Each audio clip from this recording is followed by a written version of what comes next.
So you were saying expecting Boomy or Remy, whoever is more warmed up at the moment. But Nope. wait, okay. Really?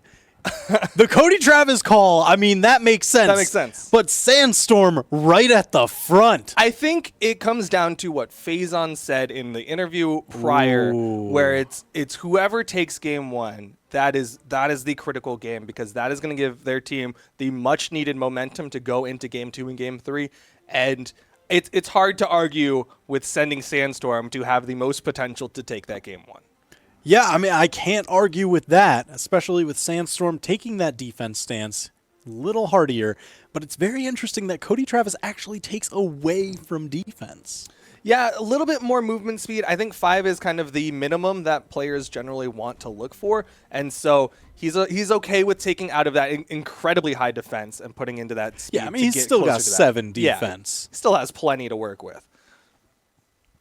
Going into this first match, I mean, Kody Travis, we're going to expect that blasters and axe, Sandstorm, scythe and gauntlets, but tons of strings all around. Sandstorm, I mean, we expect it from the scythe and gauntlets, right? But Kody Travis, just time and again, gets so many with the axe, and his blasters are unreal. He is arguably one of the strongest blasters players out there, one of the ones who's really stuck with blasters through, and he has those blasters to go up against Sandstorm. But Sandstorm, he's got these gauntlets, fantastic weapons for getting into the dead zone of blasters and just staying on top of them. Kody Travis not able to find the shot onto Sandstorm. Man, I can't believe Sandstorm has been staying above and below the blaster's side air, because that's a pretty tall blast. He's just doing such a good job with his movement. Staying real high again against Kody Travis. Kody Travis with a little punish underneath with that neutral air. I mean, he's going for those anti-airs, but Sandstorm was able to slip down incredibly well. Sidelights into recoveries all around. Kody Travis going into the red. Now that Sandstorm's got this scythe in hand, he's going to be likely looking for the setup into that neutral signature. And as I say it, the down 6 sends Kody Travis off, but Kody Travis, lots of defense on this Barasa, not enough to eat that weapon toss. And that means Kody Travis is going to fall. Man, that weapon toss just took out his recovery. He didn't have it for later on. Sandstorm looking pretty healthy still, just in the orange. If he can get any more of those gauntlet strings going, it does not look good for Kody Travis. Ooh.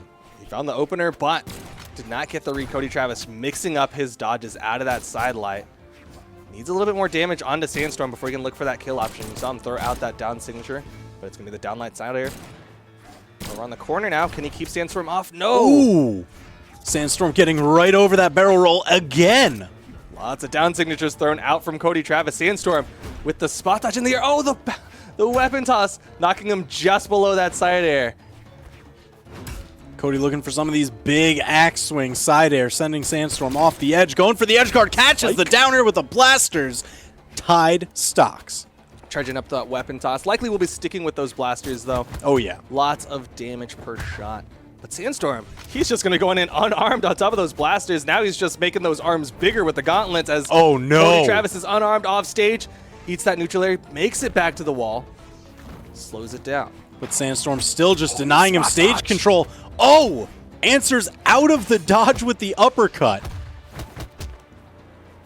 Kody getting a healthy amount of damage onto Sandstorm, not ready to go down just yet. Ooh, using that movement, getting around these scythe attacks. Sandstorm with a perfect dodge. It was who's gonna blink? You're gonna blink. Close your eyes. Get off the right side. Go down to your final stock. And that means, like you said, Kody Travis has one stock left to work with. Otherwise, the black team is gonna have that momentum that Faison was saying was so incredibly critical for this matchup. Oh man, every time Sandstorm gets one gauntlet hit, I get so nervous. There's just so much potential behind each of those gauntlet hits. The side air sends Kody Travis off, makes it back to the wall. Oh, got hit out of his recovery. Yeah. So dangerous there. Sandstorm incredibly damaged. Kody Travis just looking for that one hit to tie up these stocks. Nice side air. Yes. He's going to even it up. Kody Travis. And he's going to stick to the axe now. Very confident in his axe play, but Sandstorm has the scythe. All right, not too much separating these two, especially with Baraza's defense. If Kody Travis can get some of those Sidelight, neutral air, into the dodge read ground pound. That is a ton of damage and can easily bring this back. Ooh, that recovery was so close from Sandstorm. Kody Travis holding away, but he's thrown away the axe, and now Sandstorm has the gauntlets in hand. Where's the weapon spawn? There it is. Kody Travis had primed it up to be another axe. Oh, he went for that read. Didn't quite get the ground pound. Sandstorm finding the escape. Still, that two-piece is nice damage from Kody Travis, looking for some dare initiations onto Sandstorm, likely trying to find something off the bounce, gosh! But the platform helping him out with that sidelight. He didn't even have to spend the dodge. Kody Travis just managing to get back to the edge. I don't know how many more of these he can survive. But now he's got Sandstorm on the edge, goes for the turnaround neutral signature. That reversal catches that axe before it falls too low. Oh, but the recovery! And Sandstorm takes it out. That's going to be game one going the way of the black team. Man, you got to imagine that was way closer than Sandstorm or any of the black team was hoping it would be. Going down to the final stock. So close. Final hit. But all you need is one. You just need that slight lead. And if Sandstorm can go positive in the next game, if he can take one stock off of the opponent, then black team is just going to maintain that position. But who is the white team going to send in? Do they send in the Faison, the one that we were like, hey, Faison, you've done it before. You might be able to do it again. Ooh, or are they going to send in Sidra? Rock some of maybe that Bryn action, a lot of signatures. You only need to take out the one stock of Sandstorm. A well-placed signature can take it incredibly early. He also has a Pocket Ulgrim, which I was going to say might be the pick, considering a lot of players have been saying, hey, you know, Lance is really strong against Scythe, so might be going for that matchup knowledge. But instead, Sidra, he's just going to be going for the comfort of the Bryn. High movement speed, high defense as well.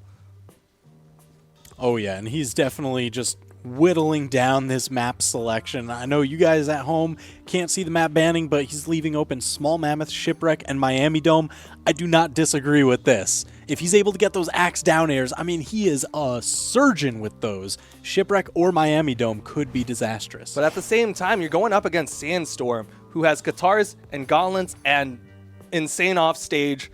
And if you make a misplay on those axe down airs, you're going to be caught in recovery frames, and Sandstorm is going to be taking that stock. So just don't miss. Yeah, it's that simple. Just don't miss. It's like when they ask us, like, how do I get into Diamond? Obviously, it's don't get hit. Right. Yeah. That's the easy way. Yeah, that's the don't easy get way. hit. That's... You win your matches, and there you go. Just don't lose. And Sidra only needs to take one stock off Sandstorm. He just needs to make sure that he's the first one to take a stock this match.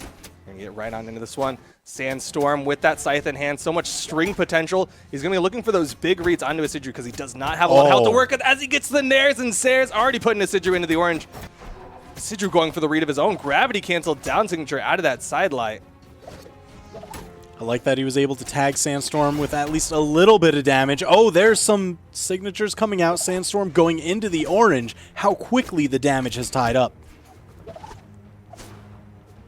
Sandstorm is looking for these setups, wants this recovery to get Sidra off the stage. There's a Sidra on that wall. Has to be careful how he comes up. Goes for that turnaround sig, but it's going to be Sandstorm with that reversal. That Nair has that active input. Oh, man, and Sandstorm already going for signatures of his own. Looking to go positive. Oh! And he does! Sandstorm gets it, just barely gets past that side signature and punishes a Sidra. Sandstorm has gone positive. You know, everybody talks about the Mordex Scythe neutral signature and the side signature, but the one that Sandstorm has gotten so much mileage off today has been the down. That down signature, it's got so many good things going for it. Active input, as well as kind of that backwards movement inside of it. So now it all just matters, can he tag Sidra into some extra gauntlet strings? Maybe take yet another stock? Sidra does just need the one hit. We see him going for these signatures time and again. He knows that that signature will be enough if he can get it, but Sandstorm might not give him the opportunity. Switching over to the scythe again, that down signature coming out from Sandstorm. And he also got him unarmed.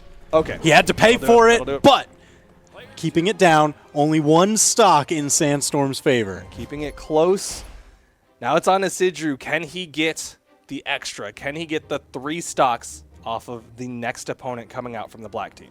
I mean, they're on the back foot right now. Yes. So this is really where you need to be able to turn that back around. You don't want to leave it just for your anchor. You don't want that amount of pressure at the end of a crew battle.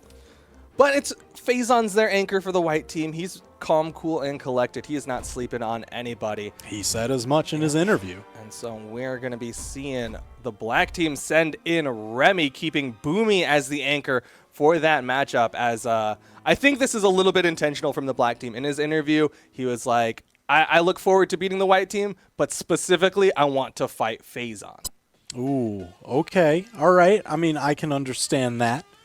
Remy's going to be locking in the Kody here. A little bit of extra defense. Remy's Koji's been looking pretty great these past several weeks. Yeah, he's definitely had some standout moments with this Kody.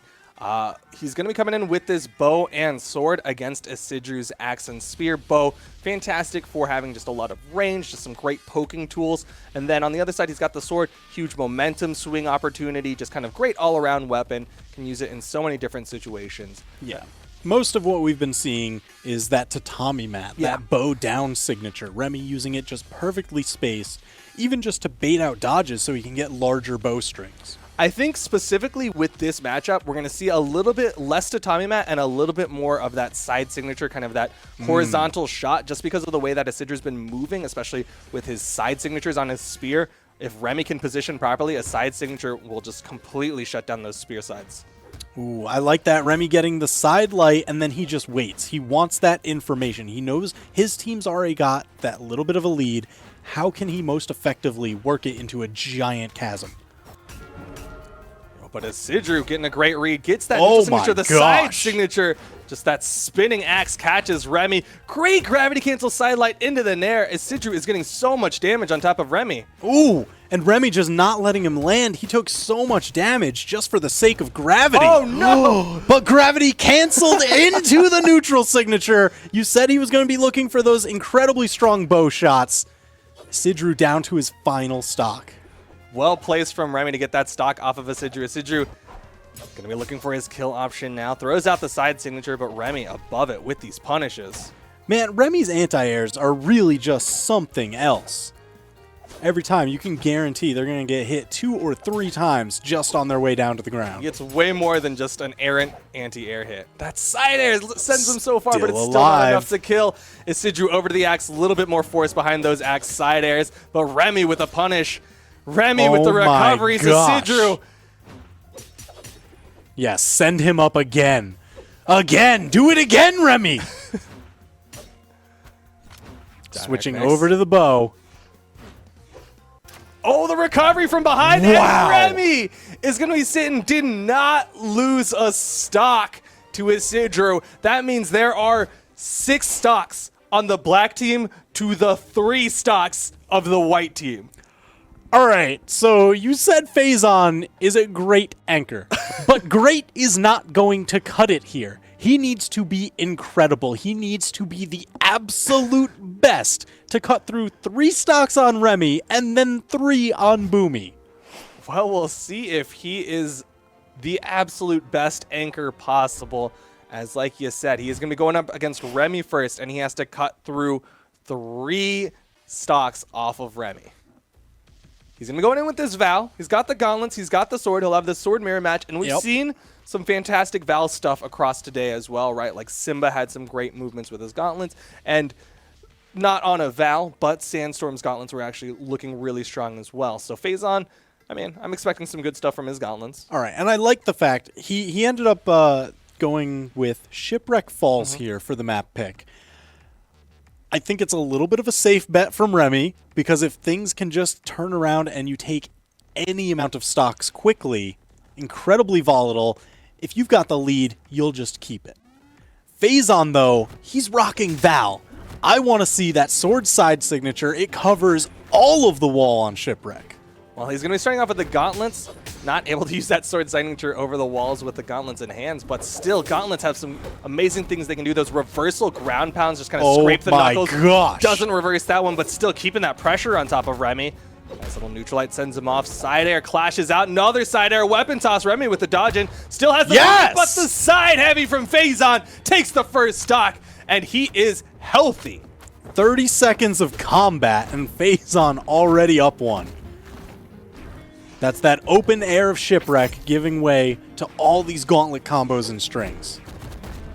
And he's got even more ready for him. Sidelight comes out from Faison, gets all of the bow follow-up off of that one, the downlight and neutral light as well, over to the sword. Faison just right on that corner. Man, he doesn't have a lot of room to play footsies with, and Remy just deleting it in an instant. Gets back on stage, a little bit of damage onto Remy, sends him off down low. There's the ground pound. That's two. That's Faison. two. 4 more to go. And he is still looking so incredibly healthy here with this Val, relatively high defense character.